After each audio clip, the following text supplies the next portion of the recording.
الحمد لله الذي أنزل على عبده الكتاب ولم يجعل له عوجا قيما لينذر بأسا شديدا من لدنه ويبشر المؤمنين الذين يعملون الصالحات أن لهم أجرا حسنا ماكثين فيه أبدا وينذر الذين قالوا اتخذ الله ولدا ما لهم به من علم ولا لآبائهم كبرت كلمة تخرج من أفواههم إن يقولون إلا كذبا فلعلك باخع نفسك على آثارهم إن لم يؤمنوا بهذا الحديث أسفا إنا جعلنا ما على الأرض زينة لها لنبلوهم أيهم أحسن عملا وإنا لجاعلون ما عليها صعيدا جرزا أم حسبت أن أصحاب الكهف والرقيم كانوا من آياتنا عجبا إذ أوى الفتية إلى الكهف فقالوا ربنا آتنا من لدنك رحمة وهيئ لنا من أمرنا رشدا فضربنا على آذانهم في الكهف سنين عددا ثم بعثناهم لنعلم أي الحزبين أحصى لما لبثوا أمدا نحن نقص عليك نبأهم بالحق إنهم فتية آمنوا بربهم وزدناهم هدى وربطنا على قلوبهم إذ قاموا فقالوا ربنا رب السماوات والأرض لن ندعو من دونه إلها لقد قلنا شططا هؤلاء قومنا اتخذوا من دونه آلهة لولا يأتون عليهم بسلطان بين فمن أظلم ممن افترى على الله كذبا وإذ اعتزلتموهم وما يعبدون إلا الله فأووا إلى الكهف ينشر لكم ربكم من رحمته ويهيئ لكم من أمركم مرفقا وترى الشمس إذا طلعت تزاور عن كهفهم ذات اليمين وإذا غربت تقرضهم ذات الشمال وهم في فجوة منه ذلك من آيات الله من يهد الله فهو المهتد ومن يضلل فلن تجد له وليا مرشدا وتحسبهم أيقاظا وهم رقود ونقلبهم ذات اليمين وذات الشمال وكلبهم باسط ذراعيه بالوصيد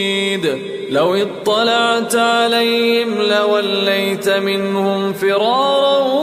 ولملئت منهم رعبا وكذلك بعثناهم ليتساءلوا بينهم قال قائل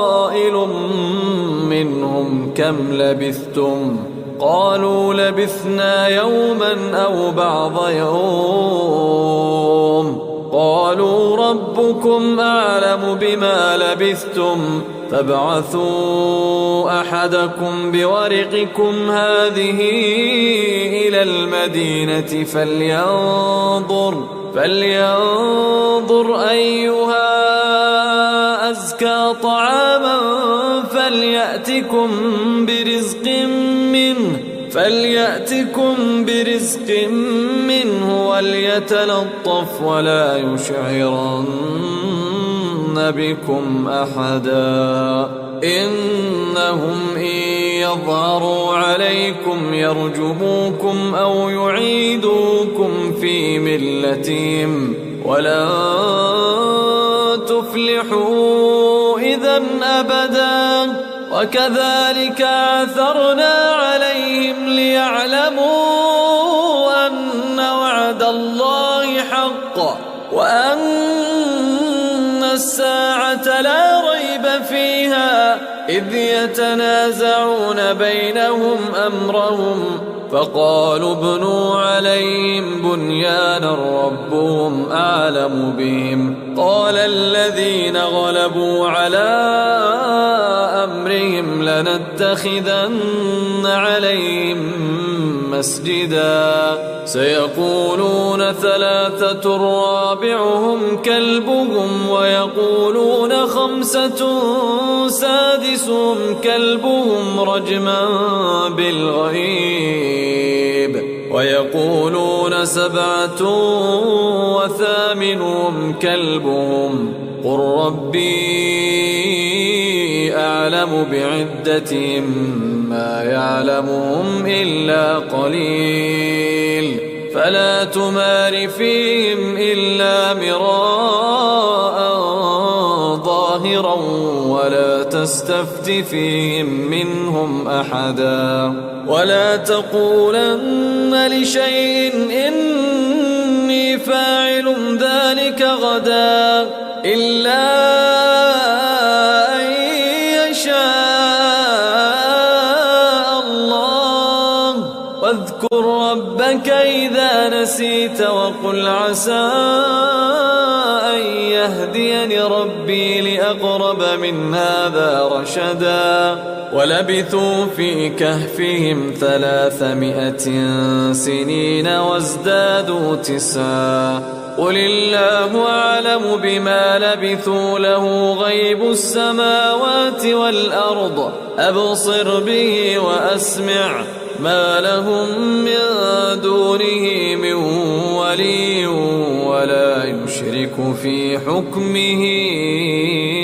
أحدا واتل ما أوحي إليك من كتاب ربك لا مبدل لكلماته ولن تجد من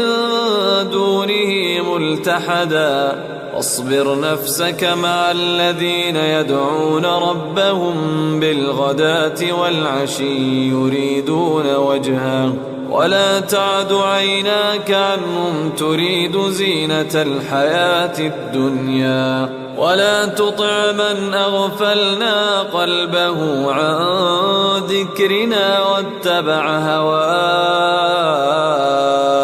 وكان أمره فرطا وقل الحق من ربكم فمن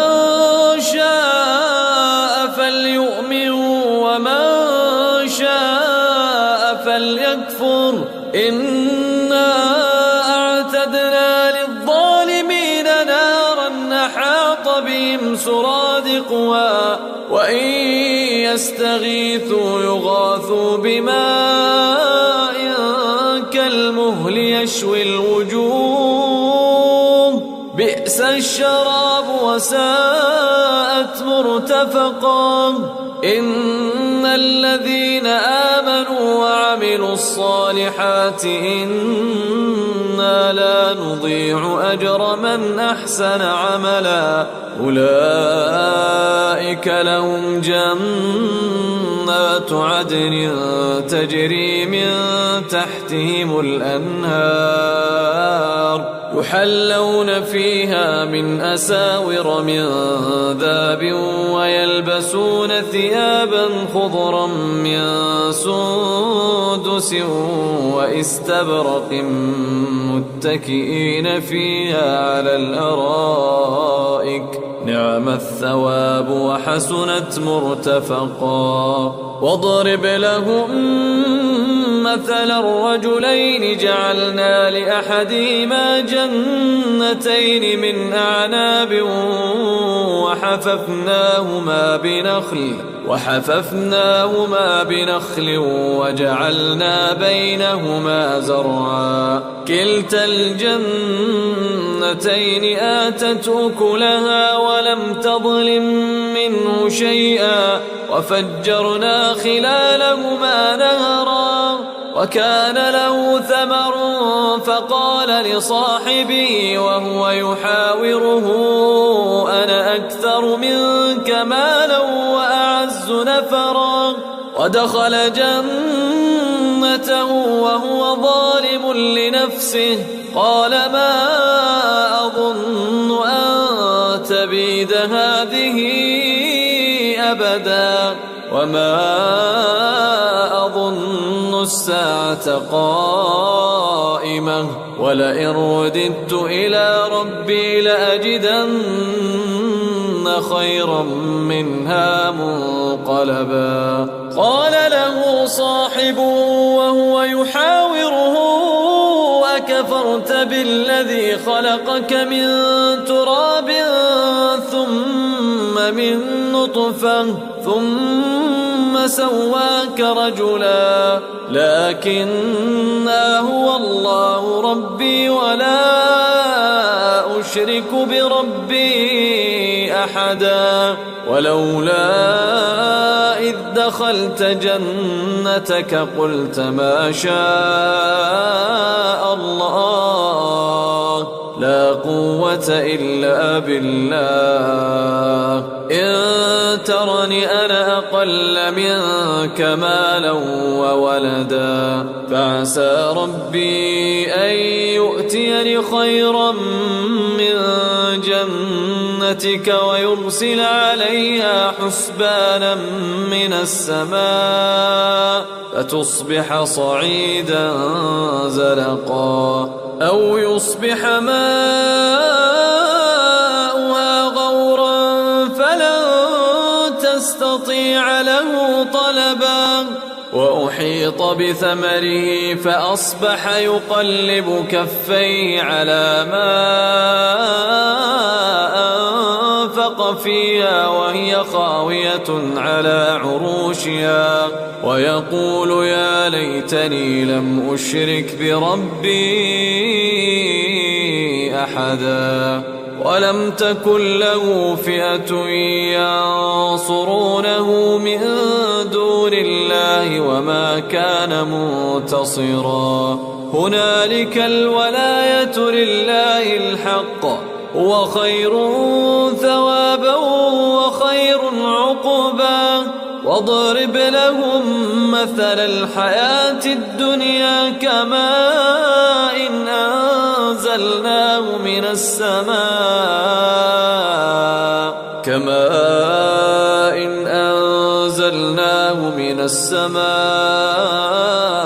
فاختلط به نبات الأرض فأصبح هشيما تذروه الرياح وكان الله على كل شيء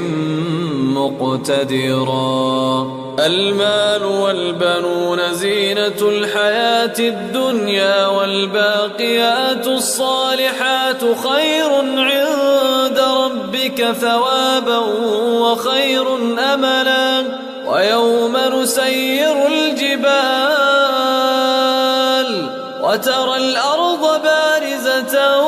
وحشرناهم فلم نغادر منهم أحدا وعرضوا على ربك صفا لقد جئتمونا كما خلقناكم أول مرة بل زعمتم أن لن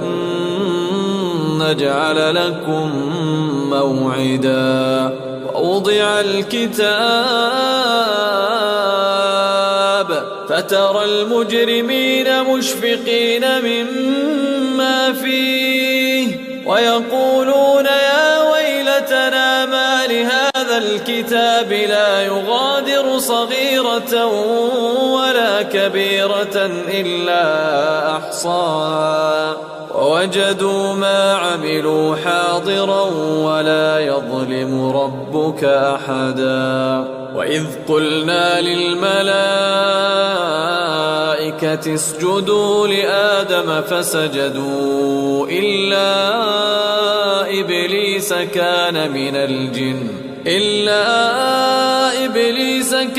من الجن ففسق عن أمر ربه أفتتخذونه وذريته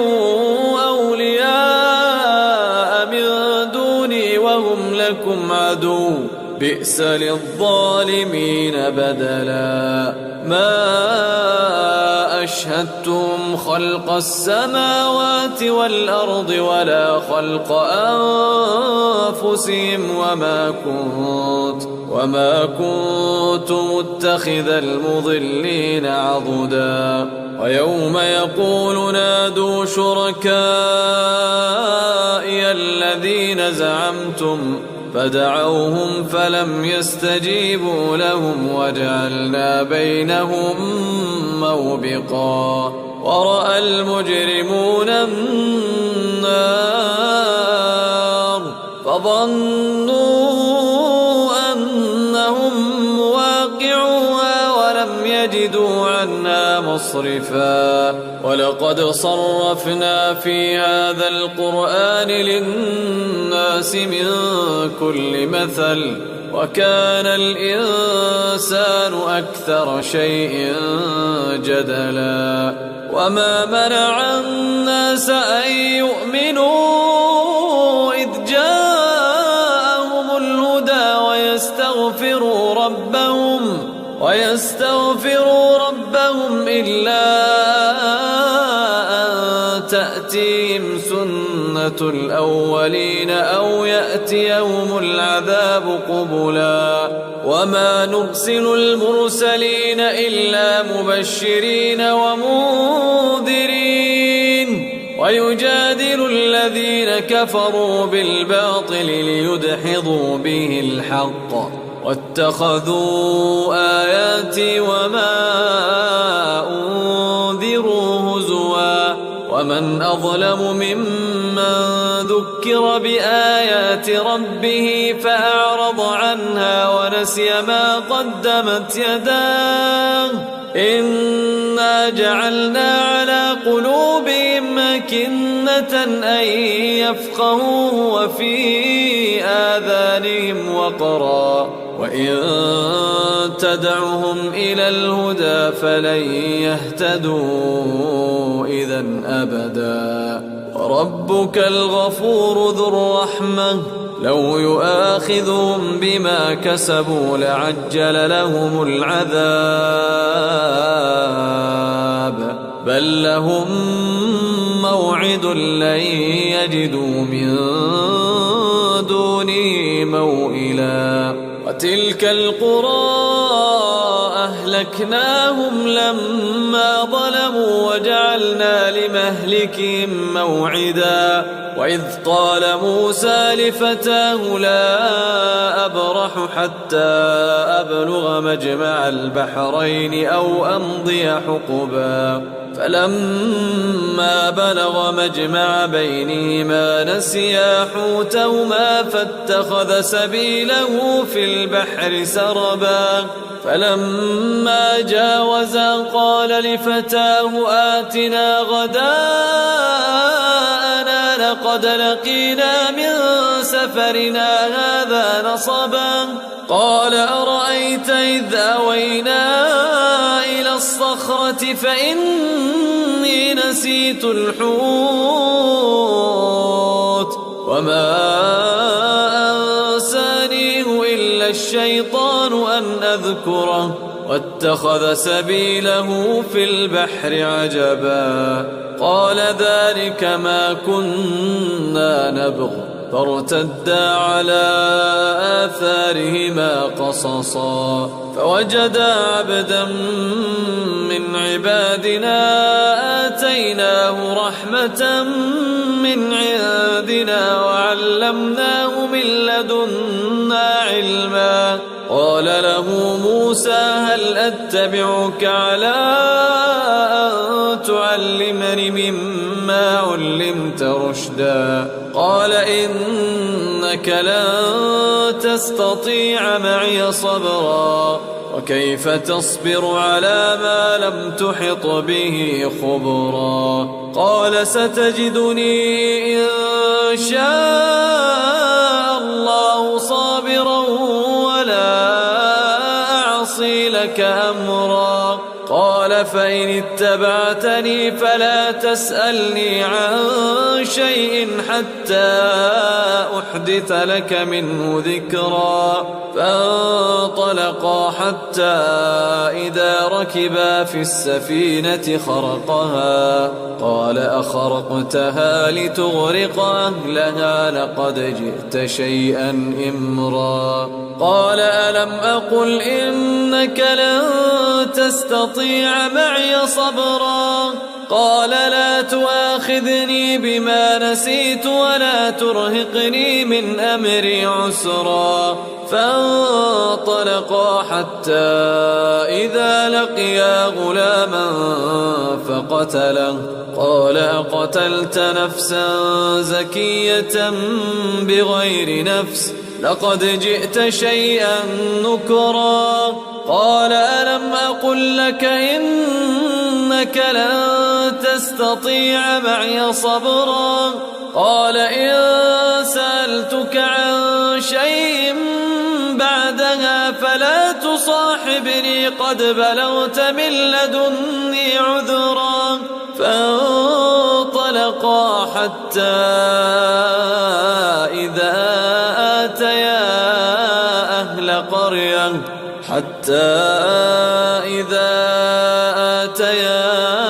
أهل قرية استطعما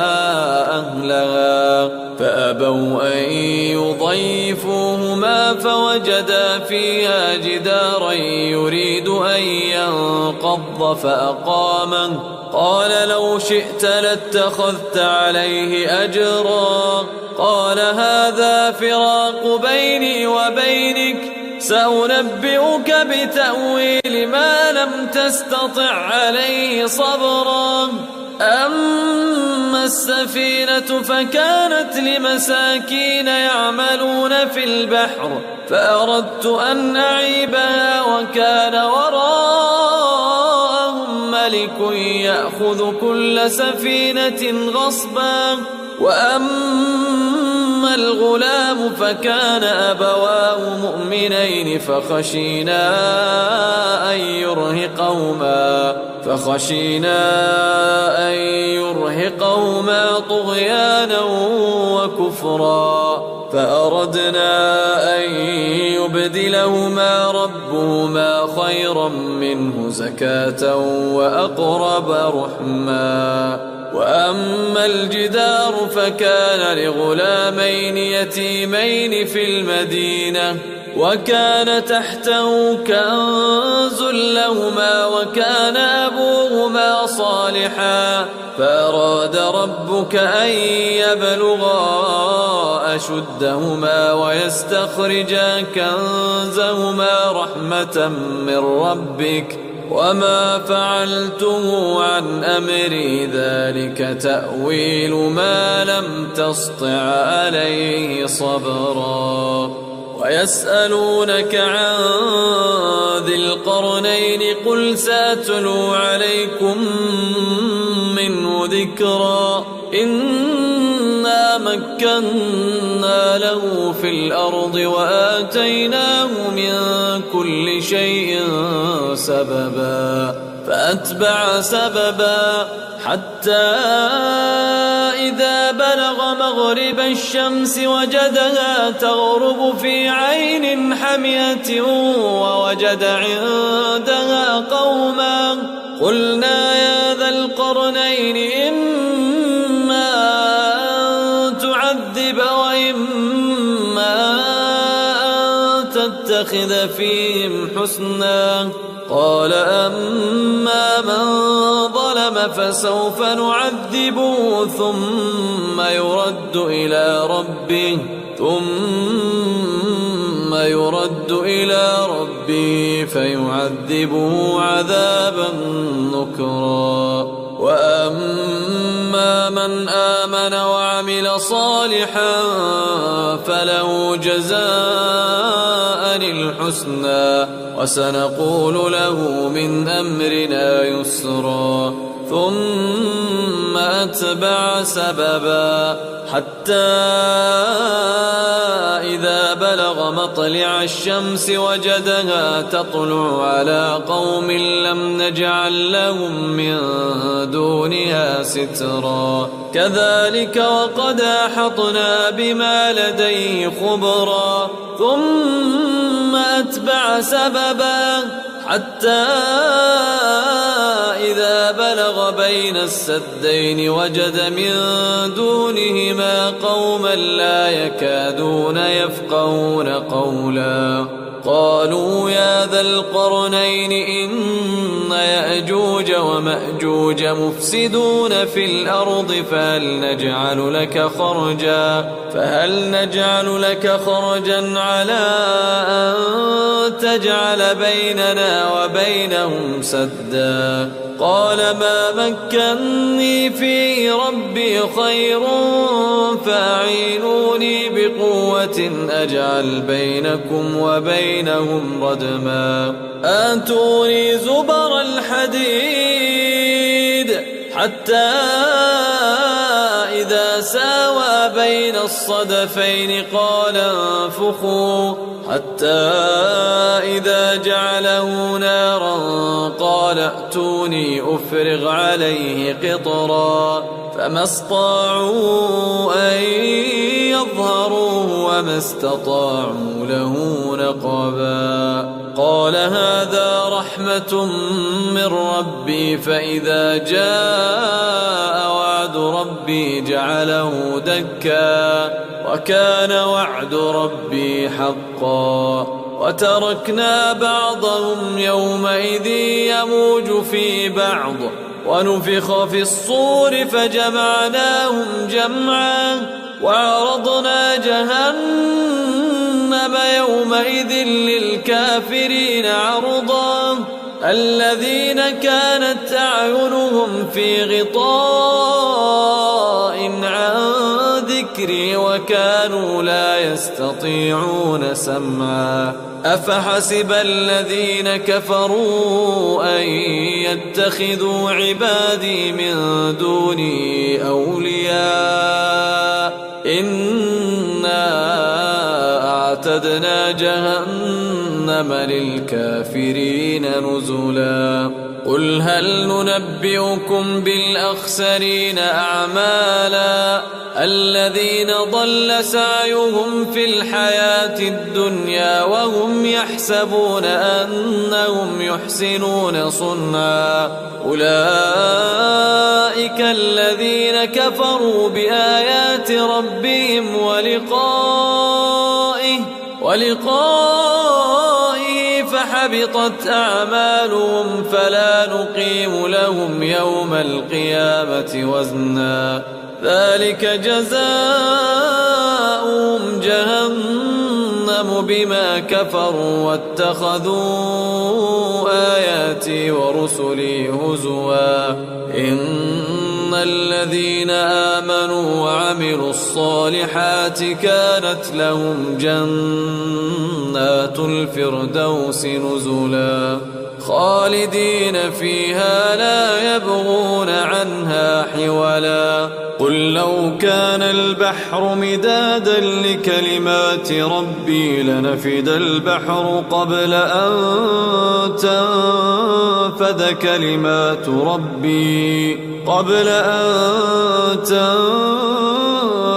كلمات ربي ولو جئنا بمثله مددا. قل إنما أنا بشر مثلكم يوحى إلي أنما إلهكم إلهكم إله واحد فمن كان يرجو لقاء ربه فليعمل عملا صالحا ولا يشرك بعبادة ربه أحدا.